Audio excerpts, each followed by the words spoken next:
புல்லாங்குழல். காட்டில் ஒரு மூங்கில் புதர். அதை ஆட்கள் வெட்டினர்.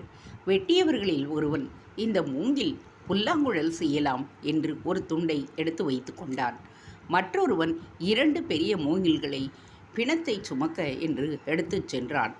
வருடங்கள் உருண்டோடின.